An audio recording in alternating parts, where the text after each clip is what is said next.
네, 우리 하나님 말씀 보시겠습니다. 열왕기상입니다. 열왕기상 3장 16절에서 28절의 말씀입니다. 구약성경 514페이지네요. 열왕기상 3장 16절에서 마지막 절까지입니다. 교독하겠습니다. 그때에 창기 두 여자가 왕에게 와서 그 앞에 서며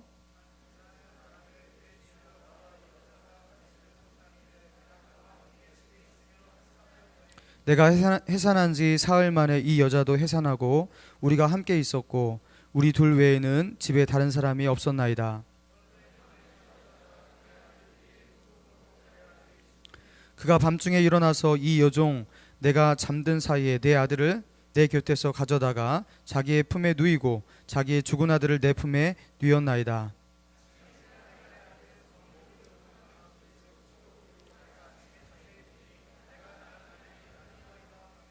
다른 여자가 이르되 아니라 산 것은 내 아들이요 죽은 것은 내 아들이라 하고 이 여자는 이르되 아니라 죽은 것은 내 아들이요 산 것이 내 아들이라 하며 왕 앞에서 그와 같이 쟁론하는지라.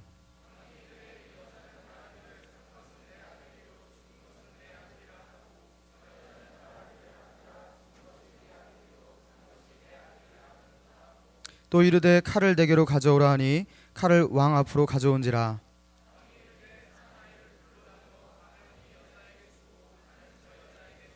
그 산 아들의 어머니 되는 여자가 그 아들을 위하여 마음이 불붙는 것 같아서 왕께 하라여 청하건대 내 주여 산 아이를 그에게 주시고 아무쪼록 죽이지 마옵소서 하되 다른 여자는 말하기를 내 것도 되게 말고 내 것도 되게 말고 나누게 하라 하는지라.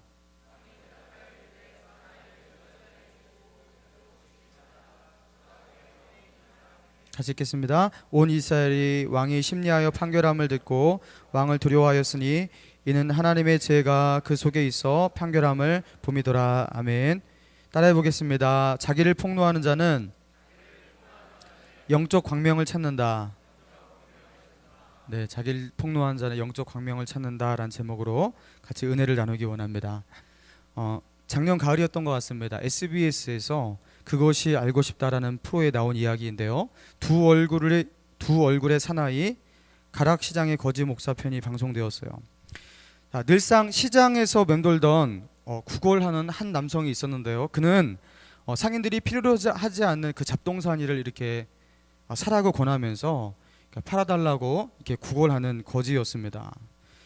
누가 봐도 별 볼 일 없고 막다른 인생을 살고 있는 거지였습니다. 그런데 그 거지가 어느 날 정장을 차려입고 내가 목사가 되었다며 사람 앞에 등장합니다. 그리고 이 사람이 말하기를 자기는 신앙으로 자기 인생에 대한 세상에 대한 원망을 극복하고 이렇게 신앙심으로 이렇게 목사가 되었다라고 새로운 인생 살게 되었다고 이렇게 말하고 다닙니다. 이 이야기가 전해지면서 이 거지 목사가요 자서전까지 쓰게 되고요. 그리고 여러 매체를 통해서 자기 인생사를 알리고 간증하는 사람이 되었어요. 나름 유명세 있는 사람이 되었습니다. 자, 그런데 그런 이야기가 또 이렇게 전해지면서요 이렇게 후원금도 많이 들어왔다고 해요. 장애인을 도우며 살겠다고 이렇게 이 비전을 말하고 그러니까 그러면은 그 돕는데 일조하겠다고 하며 여러 곳에서 그 후원금이 들어왔습니다. 돈을 보내왔어요. 그런데 어느 날 이 거지 목사에 대한 제보가 들어오기 시작하는데요.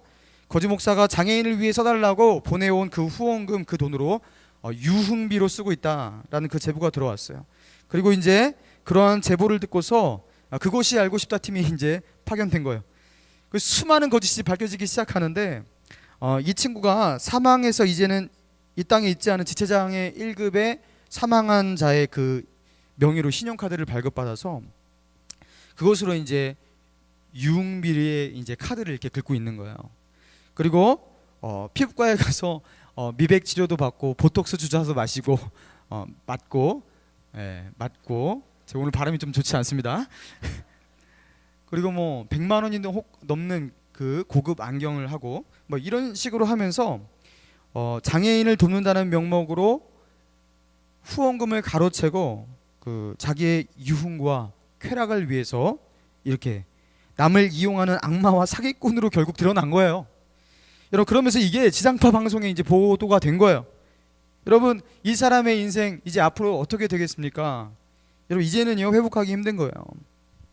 차라리 그냥 평범한 거지였을 때가 낫죠.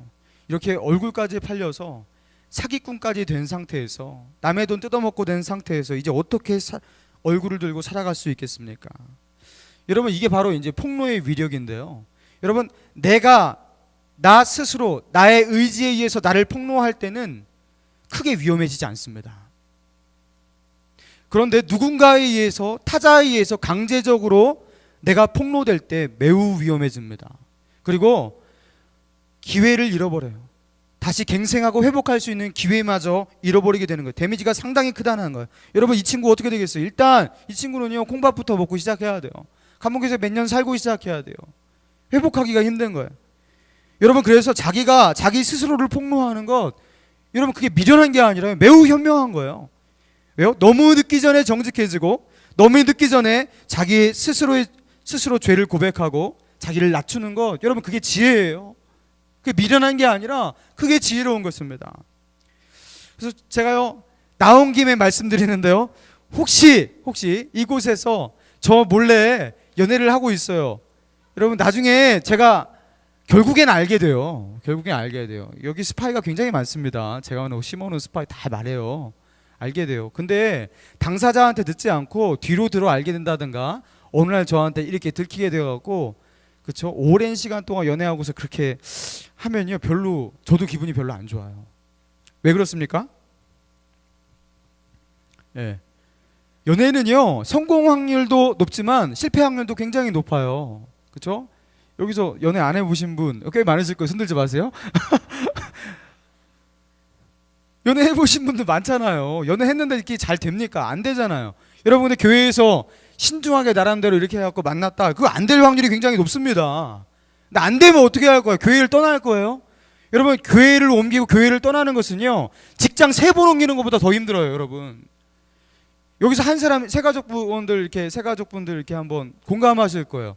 여기 와서 잘 이렇게 앉아있고 정착하는 것 같지만 마음 가운데 굉장히 긴장이 있고, 잘 적응해야 되는데 하루하루가 긴장이실 거예요.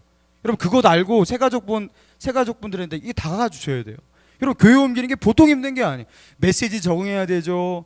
그리고 뭐 이렇게 찬양이나 예배 분위기나 사람들 뭐 이런 모든 것들에 적응하고서 이 교회가 내 교회다 할 때는요 한 2년 지나야 돼요. 그게 그렇게 힘들다고요. 저도 이 교회에 부임해서 신일교회가 내 교회다 하면서 이렇게 제가 한 2년간을요 제가 이렇게 교회 수화기를 이렇게 전화 오면 받을 때, 제가 이제 전에 안양 장로교회 다녔거든요. 안양교회입니다 이렇게 받은 적이 있어요. 아직도 신일교회가 내 교회가 아니에요. 2년이 가까이 됐는데, 근데 2년 정도 지나니까 그때서야 비로소 신일교회가 내 교회다 이렇게 자연스러운 마음이 들더라고요. 여러분, 굉장히 힘든 일이에요. 근데 한 번의 불장난을 위해서 연애를 위해서 여러분 교회를 매우 신앙생활을 위험에 빠뜨리는 것 매우 현명하지 못합니다. 그래서 그 데미지를 최소화하는 방법이 무엇이냐면 현명한 중재자가 부탁하는 거예요. 카운셀링을 받는 거예요. 너희가 잘 될 수도 있고 못 될 수도 있지만 하면서 저한테 말하는 게 좋습니다.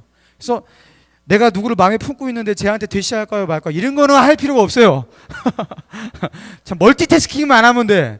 그냥 같이 두 군데를 동시에 찌른다든지 이런 것만 안 하면 돼요. 그렇죠? 기도해보고 신중하게 하면 돼요. 그렇지만 사귀게 되었을 때 나와서 제가 어떻게 해야 됩니까 하면서 조언을 구하는 것이 인생 선배기도 하잖아요.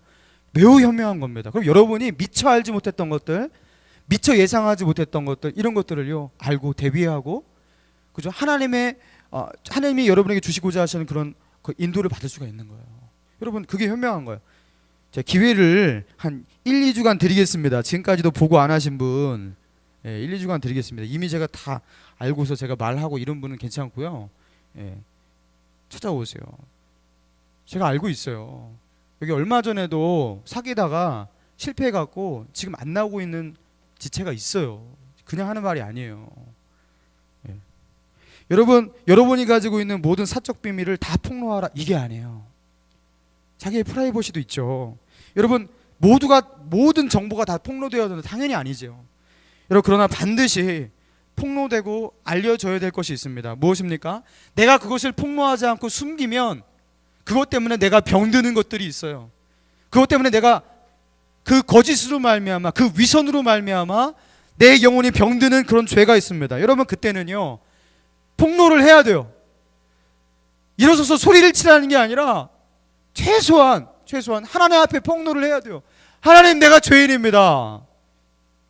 그리고 더 용기를 낸다면요, 이제 교역자에게 찾아와서 말하는 거예요. 조금 더 용기를 내면 리더에게 나가서 말하는 거예요. 신앙의 선배에게 나가서 말하는 거예요. 여러분, 이게요 현명하고 옳은 길이라는 것이에요. 여러분, 오늘 본문은 자신을 폭로하지 않고 결국에 강제적으로 폭로당하는 한 여인에 대해서 나옵니다. 솔로몬의 그 지혜로운 재판에 대한 이야기인데요, 솔로몬의 이 재판에 대한 이 이야기를 읽을 때 우리는요 딱 한 가지 스펙트럼으로 이걸 바라봅니다. 야, 솔로몬의 지혜가 이렇게 대단해? 라는 그것 한 가지만 봤어요. 여러분, 이미 여러분 그거 많이 들었기 때문에 다른 시각으로 본 거예요. 여기에는 두 명의 여인이 싸우고 그 중에서 한 명의 여인은 자기의 죄를 숨기고 그리고 가리고 폭로하지 않고 끝까지 드디어 이제 솔로몬에게 폭로되어지는 그런 죄를 가진 한 여인이 나옵니다. 그래서 여기를 보면서, 이 말씀을 보면서 자기 스스로의 죄를 폭로하지 않고 숨기고 덮으려고 하는, 그래서 끝까지 폭로가 될 때까지 버티고 결국에 최악의 상황을 맞이하는 그 인간의 우매함과 죄성을 보자는 거예요. 여러분, 먼저 이 다툼을 일어난 이 당사자들의 직업이 뭐였습니까? 두 명의 당사자의 직업이 뭐였어요? 창기라고 나옵니다. 여러분, 창기가 뭔지 아시죠? 예, 성을 파는 여인들이에요. 근데 이 여인들이 한 집에 같이 살았어요. 거기가 이제 영업 장소였던 것 같아요. 그런데 3일 간격으로 아이를 낳았습니다. 애 아빠는 누군지 몰라요. 직업상 이제 애 아빠를 알 수가 없는 거예요, 그죠? 그런데 이 애 아빠도 없이 그곳에서 산파도 없이 그냥 자기의 힘으로 그냥 이렇게 낳았던 것 같아요. 그러니까 아기를 낳고서 이 아기의 엄마가 누구인지 이것을요 제3자가 증명해 줄 길이 없는 상태인 거예요. 자, 그러면서 이제 사건의 결말을 우리가 살펴봅시다. 자, 18절부터 쭉 한번 읽어볼까요? 시작. 내가 해산한 지 사흘 만에 이 여자도 해산하고 우리와 함께 있었고 우리 둘 외에는 집에 다른 사람이 없었나이다. 다른 사람이 없었대요. 증인이 없는 거예요. 그러니까 문제가 되는 거예요. 여러분, 우리가 죄를 언제 짓습니까? 증인이 없어 보이고 목격자가 없을 때 죄를 짓죠. 그래서 골방에서, 그렇죠, 은밀한 곳에서 죄가 많이 일어납니다. 목격자가 없으니까. 자, 그리고 19절 읽겠습니다. 시작. 그런데 밤에 저 여자가 그의 아들 위에 누움으로 그의 아들이 죽으니 그가 밤중에 일어나서 이 여종이 내가 잠든 사이에 내 아들을 내 곁에서 가져다가 자기 품에 누이고 자기의 죽은 아들을 내 품에 누였나이다. 21절 시작. 아침에 내가 내 아들을 젖먹이려고 일어나 본즉 죽었기로 내가 아침에 자세히 보니 자, 이 사건이 왜 이렇게 복잡해졌는지 알게 만드는 정황이에요. 아무도 없었어요. 증인이 없어요. 자, 그리고 한 여자가 어떻게 했냐면요, 자다가 어떻게 하냐면 갓난아기를 이제 젖먹이려고 보통 이렇게 자기 옆에 누이잖아요. 자매가 뒤척거린 거예요. 엎치락 뒤치락 우리 잠결에 그렇게 하지 않습니까? 근데 아이 위에 엎어져 버린 거예요, 이 엄마가. 그러니까 아이가 질식사한 거예요. 엄마한테 깔려갖고. 그러니까 이거는요 고의적 살인이 아닙니다. 비고의적, 엄마의 부주의로 난 비고의적 살인입니다. 자, 그런데 문제가 무엇이냐면 그거를 말하기 전에 이 엄마가 옆으로 엎치락 뒤치락 하면서 이제 이 아이를 깔아뭉개서 질식사시킨 거 아니에요. 여러분, 이게요 이 엄마의 정신 상태가 어떤지를 이제 보여주는 거예요. 여러분, 엄마들이, 아기를 낳은 사람이 없으니까 잘 모르시는데, 엄마들이 아기를 낳고 갓난아기에게 젖을 먹이기 위해서 보통 자기 옆에 바로 이렇게 재워요. 근데 엄마가 보통 이렇게 뒤척거리면서 옆에 바로 재우니까 아이를 이렇게 깔아뭉갠다든가 질식하게 만든다든가 이런 일이 자주 일어날 것 같지만, 여러분 본 적 있습니까? 거의 없어요. 그런 일은요 흔하게 일어나는 일이 아닙니다. 왜 그런지 아세요? 자, 엄마가 보통 갓난아기를 자기 옆에 이렇게 재울 때요, 이 엄마는 자기가 한 번만 몸 잘못 눌리면 이 아이는 숨막혀 죽는다는 것을 알아요. 직감적으로. 자면서도 이 아이를 생각하기 때문에 긴장하고서 잡니다.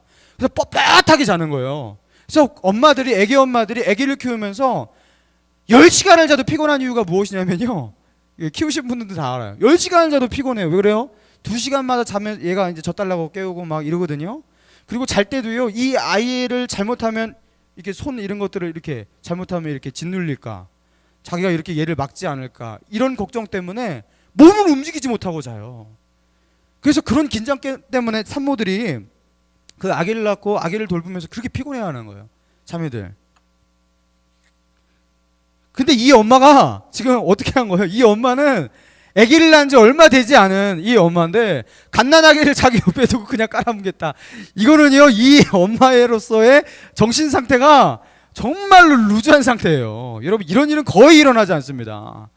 이 엄마는 야, 얘 아빠가 누군지도 모르겠고, 아, 귀찮아 죽겠고, 짜증나고, 벌써 영적으로 약간 굉장히 느슨한 상태고 마비된 상태입니다. 그러니까 이런 일이 일어나죠. 긴장하면 절대로 일어나지 않는 일입니다.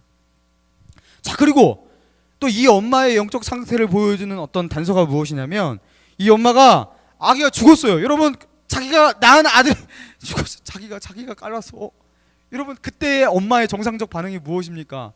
대성통곡하고 울지요. 제정신이 아니죠. 근데 이 엄마는 어떻게 해요? 오, 죽었네. 어떻게 해야지? 아씨, 바꿔야겠다. 이게 정상이냐고, 이게. 이거 말도 안 되는 거예요.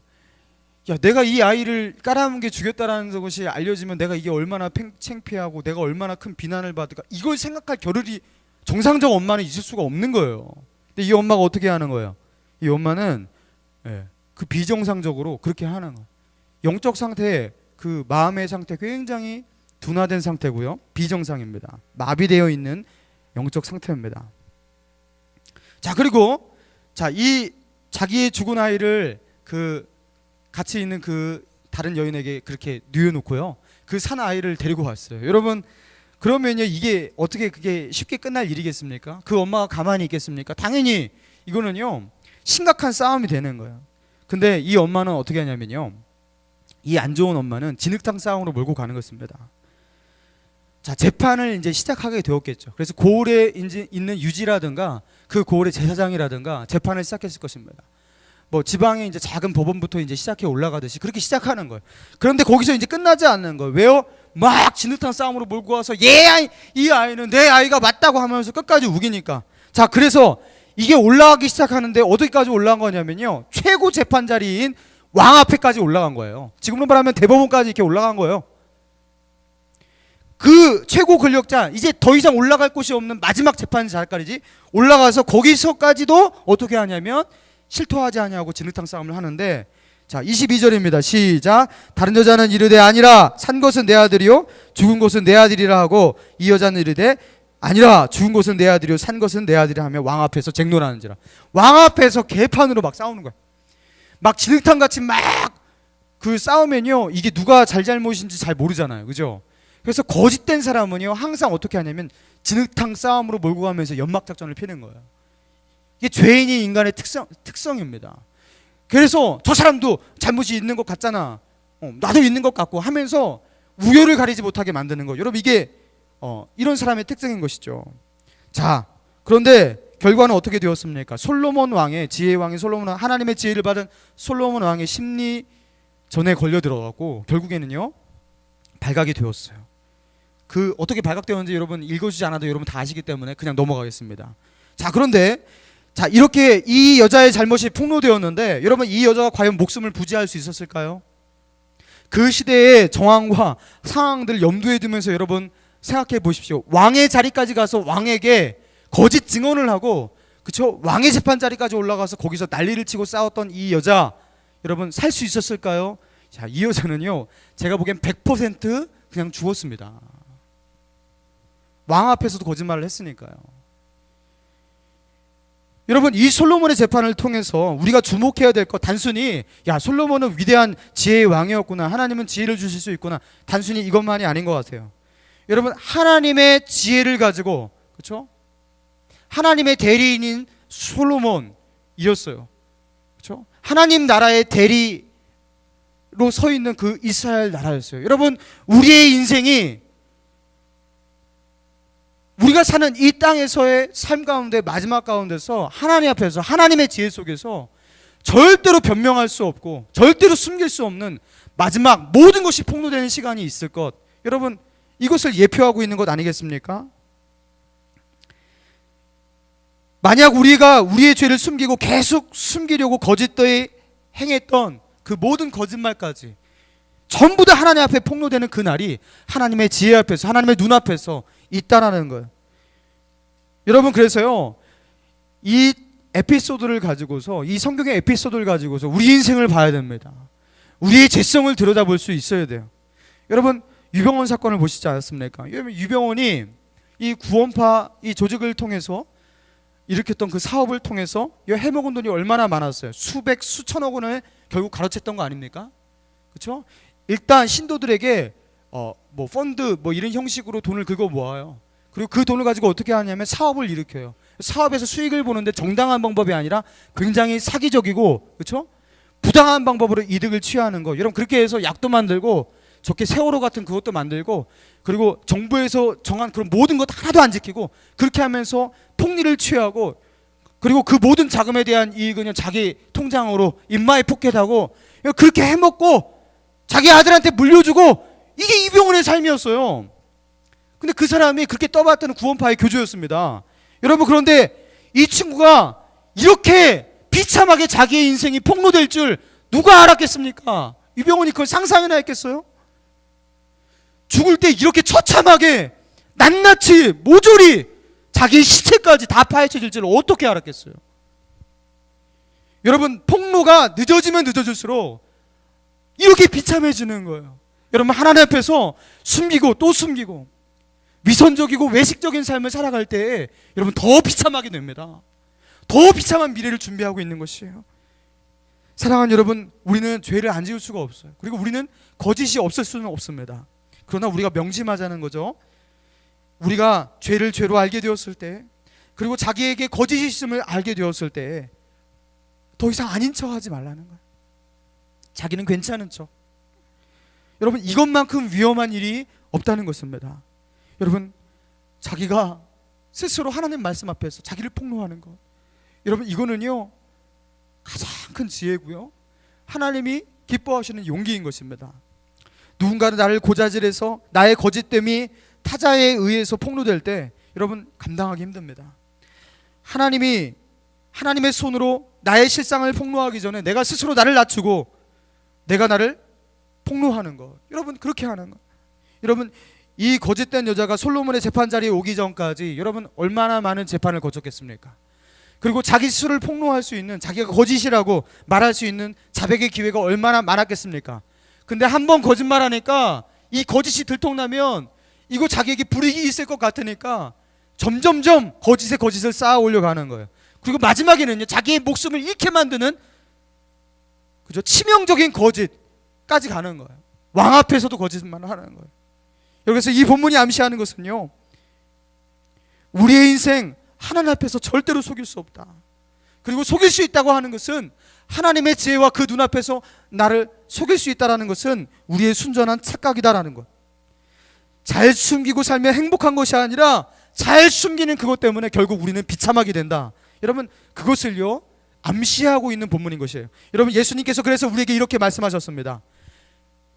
마태복음 12장 2절이죠. 감추인 것은 드러나지 않을 것이 없고 숨긴 것은 알려지지 않을 것이 없나니. 여러분, 감추인 것은 드러나지 않을 것이 없대요. 그리고 숨긴 것은 알려지지 않을 것이 없대요. 여러분, 아무것도 감출 것이 없고 아무것도 숨길 수 있는 것이 없다고 주님은 말씀하셨어요. 우리의 죄악을 결국에는요 만인 앞에서 폭로하시고 드러나게 하실 분이 하나님이셔요. 그래서요 가장 현명한 것은 무엇입니까? 스스로 알아서 겸손하게 자기를 폭로하는 것.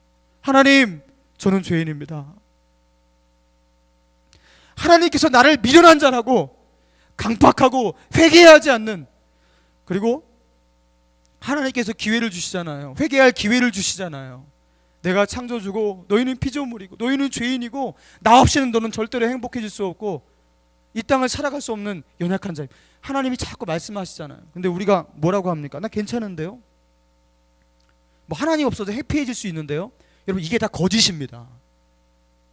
근데 그 거짓을요 폭로할 수 있는, 알지도 못하면서, 그죠? 자기의 인생의 종말만 생각해봐도 이 세상은 허무해서 살 수가 없어요. 그래서 철학자들은요 그 그 철학자들의 특징이 그거예요. 철학자들은 절대로 낙관주의자가 없어요. 생각을 깊이 하고 이 땅을 살아가는 인생의 의미에 대해서 깊이 탐구해 보면요, 비관주의자가 될 수밖에 없는 게 이 세상이에요. 왜요? 죽으면 뭐 어쩔 건데요. 이 땅에 쌓아올린 모든 것들에 대해서 뭐 기억이 되나요? 뭐 그걸 가지고 갈 수 있나요? 없어지는 것, 되게 허무한 것입니다.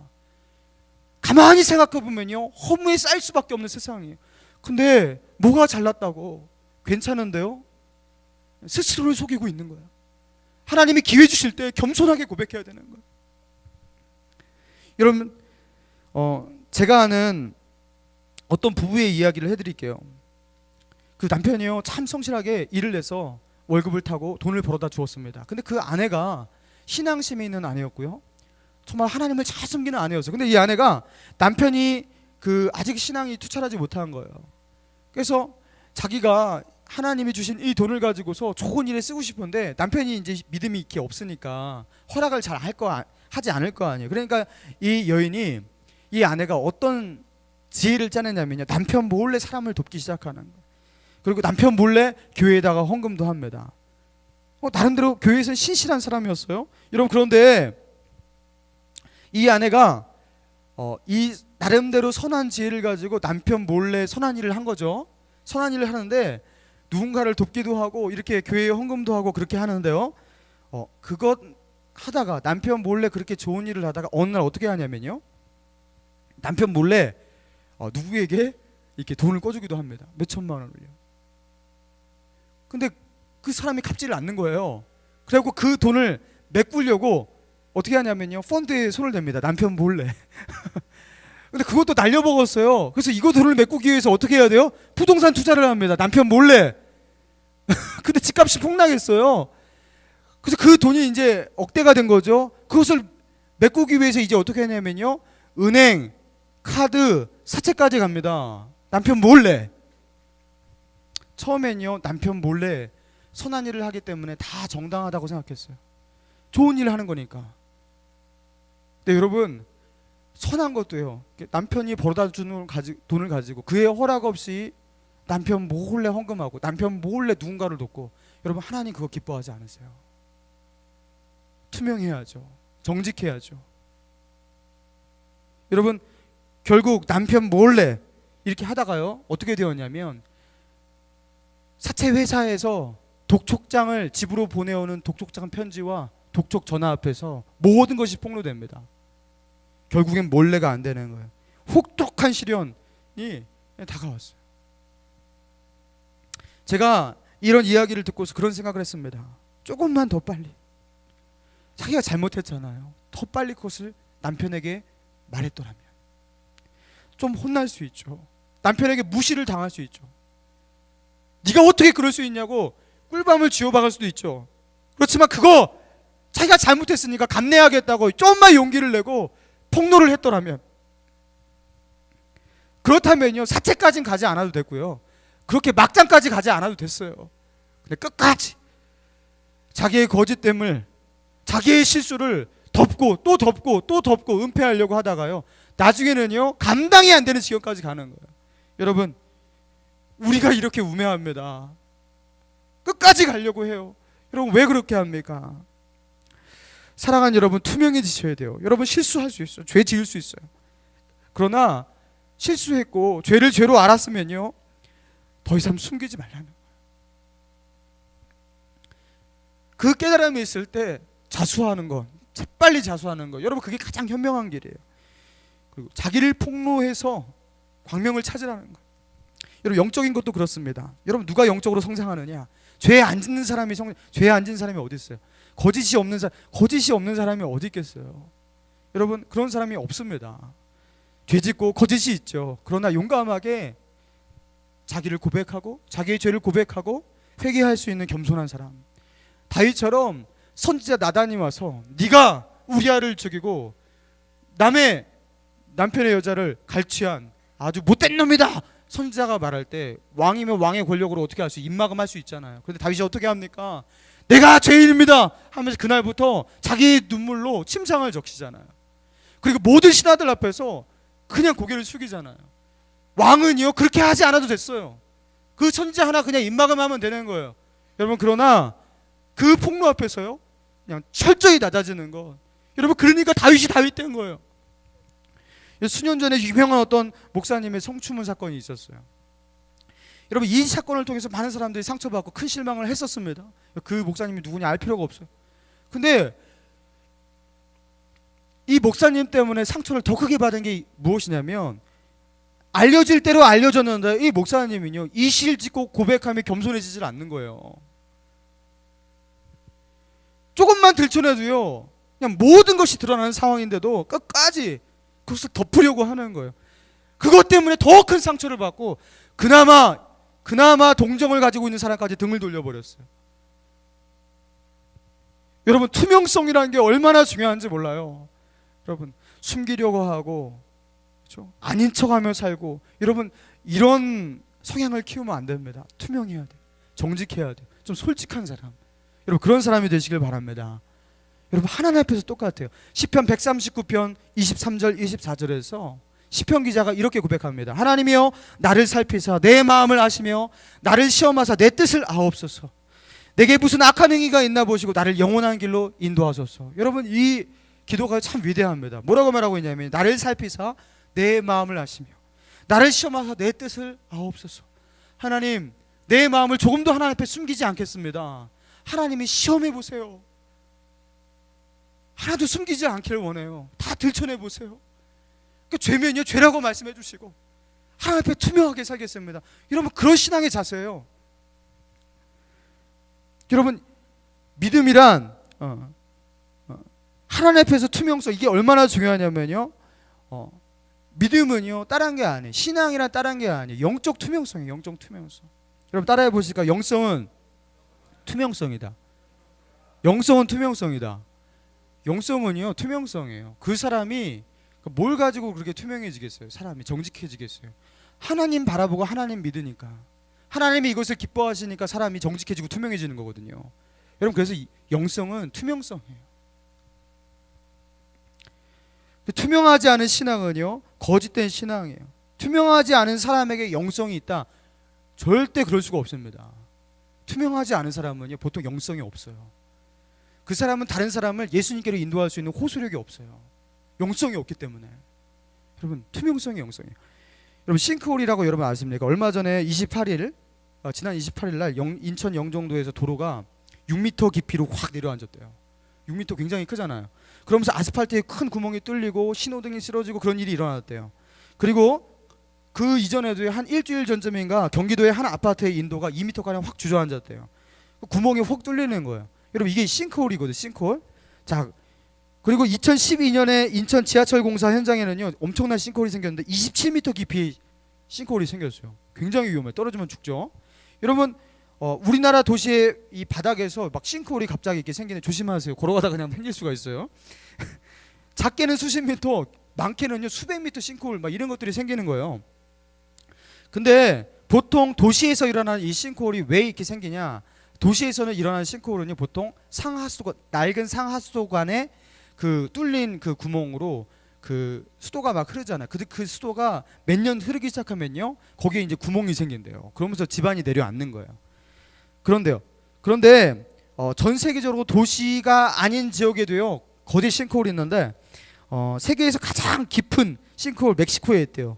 싱크홀 멕시코에 지름이 50m 그리고 깊이가 376m. 그냥 푹 파진 거예요, 그냥 어느 날. 그러면서 막 거기에 호수가 생기기도 하고 이런 게 싱크홀입니다. 그런데 이렇게 도시가 아닌 지역에 갑자기 일어나는 이 싱크홀, 이런 것들이 왜 지구에 자꾸 생길까? 그런 거에 대해서 이제 조사를 하겠죠. 근데 전문가들이 말하기를 왜 싱크홀이 생기냐? 지하수의 고갈이 원인이다. 이런 진단이 나왔어요. 여러분, 땅 밑을 깊이, 작게는 이렇게 수십 미터 그리고 많게는 수백 미터 이 깊이에 뭐가 흐르고 있냐면요 지하수가 어마어마하게 흐르고 있다고 합니다. 그런데 이 지하수가 흐르면서 이 지하수의 역할이 단순히 그냥 밑에 물이 흐르고 마는 그런 정도가 아니라 이 지하수가 그 위로 그 땅이 있잖아요. 집안이 있잖아요. 그 집안이 수천 톤이 될 거 아니에요. 그 수천 톤의 그 압력을요 이 지하수라는 이 물이 받치고 있대요. 그 압력을 받치고 있는 거래요. 그런데 지하수가 고갈되고 지하수가 없어지고 빠져나가기 시작하면서 지하수가 흐르고 있던, 지하수가 차지하고 있던 그 공간이 텅 빈 공간이 되는 거예요. 그리고 위로는요, 집안의 압력이 수천 톤 막 이렇게 막 내리 누르고 있잖아요. 그러니까 그 텅 빈 공간에 버티지 못하고 확 내려앉아서 싱크홀이 생긴다고 합니다. 여러분, 이 싱크홀 사건을 보면서 저는 그런 생각을 해요. 여러분, 우리에게도 이 영적인 싱크홀이 있지 않냐는 거예요. 우리의 영혼 가운데 하나님께서 생수를 주셔요. 하나님의 은혜라고 해요. 하나님의 은혜가 우리 마음 가운데 생수가 됩니다. 하나님의 말씀이 우리 가운데 생수가 되어서 우리 마음을 흐르고 있다고요. 그래서 이 하나님의 생수가, 하나님의 은혜가 우리 마음 가운데 이렇게 흐르고 있을 때는요, 이게 얼마나 중요한지를 잘 몰라요. 그냥 뭐 흐르나 보다 하면서 그냥 사는 거예요. 그런데 어느 날 이 하나님의 은혜가 고갈되어서 말라서 더 이상 흐르지 않고, 그죠? 그 은혜가 고갈됐을 때 텅 비게 되는데, 그때 어떤 일이 일어나냐면 우리의 영혼이 확 주저앉아요. 우리 인생이 확 주저앉아요. 갑자기 어느 순간 주저앉아요. 있을 때 그게 어떤 역할을 하는지 잘 모르죠. 하나님의 은혜가 나의 삶 가운데 어떤 은혜였는지, 어떤 역할을 했는지, 내 삶을 어떻게 떠받치고 있는지 잘 모르죠. 근데 은혜가 없어지면요, 확 주저앉아서 알게 되는 것입니다. 여러분, 그래서요, 담배 피고 술 마시고 취하고 사고치고 뭐 이런 게 문제가 아니에요. 이것보다 더 큰 문제가 무엇인지 아십니까? 자기도 모르게 은혜가 말라가는 게 훨씬 위험해요. 예배를 드리는데 오늘 은혜를 못 받았어요. 그리고 한 주를 건넜대요. 다음 주에도 은혜를 못 받았어요. 그 다음 주에도 은혜를 못 받았어요. 예배에 감격이 없어요. 기도해도 하나님을 만나지 못해요. 이게 반복되면 어느 날 팍 주저앉습니다. 천천히 주저앉는 게 아니라 팍 주저앉는 거예요. 그때서 알죠. 그리고 그걸 복구하는 게 얼마나 힘든지. 사랑하는 청년 여러분, 하나님의 은혜가 고갈되면 안 돼요. 그 은혜가 없어지고 나서야 하나님, 내가 이게 얼마나 중요한지 이제야 알았습니다. 그렇게 하면 안 돼요. 내 마음 가운데, 내 마음 깊이 가운데 하나님의 말씀이 흐르고 하나님의 은혜가 흘러야 돼요. 죽었다 깨어나도 예배 왔으면요, 은혜를 받고 나가야 돼요. 예배에 감격 없이 그냥 나가면 안 돼요. 하나님의 은혜가 내 마음 가운데 가득가득 채워야 돼요. 이 하나님의 은혜가 내 마음 가운데 마르지 않기 위해서 우리에게 투명한 것이 필요합니다. 예수님은 마태복음 5장에서 말씀하셨어요. 마음이 청결한 자는 하나님을 볼 것이며. 뭘 말하는 것입니까? 투명한 사람은, 하나님 앞에서 정직하고 투명한 사람은 하나님을 보게 된대요. 하나님을 만나게 된대요. 여러분, 하나님의 은혜가 막혀있는 사람, 여러분, 하나님과 거짓되이 하나님께 숨기고, 그렇죠? 자기의 거짓됨을 폭로하지 아니하고 고집피고, 여러분, 이런 사람들이 많습니다. 사랑하는 청년 여러분, 자기를 폭로하지 않으면 하나님의 은혜를 회복할 수 없어요. 용기를 내세요. 하나님에게 말씀하셔야 돼요. 하나님, 내가 이런 썩어 빠질 죄인입니다. 나는 교만한 사람입니다. 나는 음란한 사람입니다. 하나님께 폭로하셔야 돼요. 그리고 좀 더 용기를 낼 수 있으면요, 교육자를 찾아오시는 거예요. 목사님, 전도사님 찾아오는 거예요. 그 좀 더 용기를 낼 수 있으면요, 지체들에게 말하면서 나를 위해 기도하려고 말하는 거예요. 그래야지 그 영혼이 회복되는 거예요. 제가 시골에 살았을 적에 이렇게 독이 있었고 이렇게 항아리들이 참 많았습니다. 제가 거기서 이렇게 돌을 집어던지면서 놀다가 어느 날 거기서 가장 큰 대빵만한 항아리를 깼어요. 아버지에게 혼날 생각을 하니까 너무 두려운 나머지 제가 어떻게 했냐면요, 그 어린 시절이니까 그렇게 나이브하게 생각했겠죠. 이걸 숨기자, 아버지가 모를 거야 하면서 그 항아리 조각을 하나하나 주워갖고요, 아버지가 볼 수 없는 곳으로 옮겨놨어요. 그래서 이제 그렇게 모르겠지, 들키지 않을 거야 하면서 그렇게 완전 범죄를 저질렀습니다. 너무 불안한 거예요. 그때부터 꿈을 꾸기 시작하는데 맨날 아버지한테 항아리 깬 거 걸려갖고 두드려 맞는 꿈을 깨다가 꿈을 꾸다가 깨는 거예요. 그래서 식은땀이 흐르고 아버지를 보면 이제 눈을 마주칠 수가 없고 그렇게 살았습니다. 그러다가 도저히 이렇게는 못 살겠다. 이거 완전 지옥이더라고요, 삶이. 이러다가 뭐 이거는 살 수가 없겠더라고요. 그래서 이거 말해야겠다. 그래서 어느 날 용기 내서 아버지에게 말했습니다. 아버지, 그때 아빠라고 그랬죠. 아빠, 제가 그때 그 항아리를 깼어요. 잘못했어요. 딱 이렇게 말을 했어요. 그랬더만 아버지가 딱 한마디 하셨어요. 그게 얼마짜리인데 깼니? 그리고 추가적으로 한마디 더 붙였어요. 내가 모를 줄 알았냐? 당연히 알죠. 제가 언제 말할지 그걸 기다렸대요. 이놈의 새끼 하면서 웃으시면서. 제가 그 한마디 듣고 눈시울이 뜨거워졌습니다.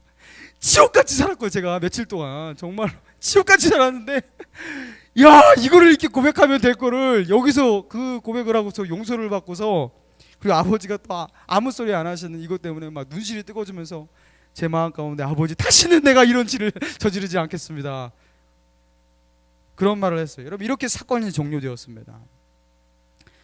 여러분, 하나님은 우리에게 말씀하십니다. 그 지옥 같은 삶 가운데서 이제 나오라고. 사람 눈치 보고 하나님 눈치 보면서 그 지옥같이 자기를 포장하는 삶 가운데서 이제 나오라고 하나님 말씀하십니다. 사랑하는 여러분, 우리의 더러움과 우리의 치졸함과 우리의 모든 역겨움과 이 모든 죄악들은 예수 그리스도의 십자가 아래서 이미 다 폭로되었어요. 여러분, 예수 그리스도께서 그 거룩하신 분, 하나님의 아들, 창조주의 아들이 왜 그 의인이 십자가에 달려 죽으셔야만 합니까? 여러분, 우리의 죄가 그렇게 더럽고 그렇게 치졸하고 그렇게 역겹고 용서받지 못할 그런 큰 죄악이어서 예수님이, 하나님의 아들이 십자가에 죽으신 것이었어요. 이미 우리의 죄악은 하나님 앞에서요 다 드러났고 폭로된 거예요. 그 십자가로 씻을 수 없는 우리의 죄가, 그 십자가로 용서받을 수 없는 우리의 죄가 다 용서되었어요. 여러분, 십자가는 용서하지 못할 죄가 없는 것입니다. 사랑하는 청년 여러분, 주님이 말씀하셔요. 십자가 앞으로 나와서 너의 죄를 폭로하라고, 고백하라고.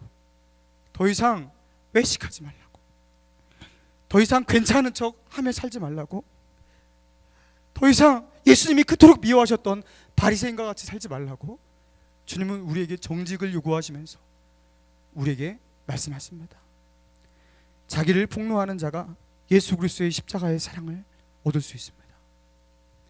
자기를 폭로함으로 영적인 광명을 찾게 되는 저와 여러분 되기를 주님의 이름으로 축원합니다.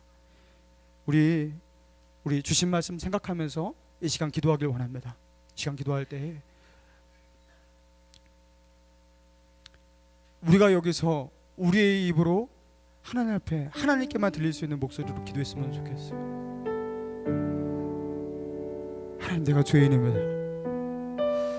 예수님을 십자가에 못 박을 만큼 내가 죄인입니다.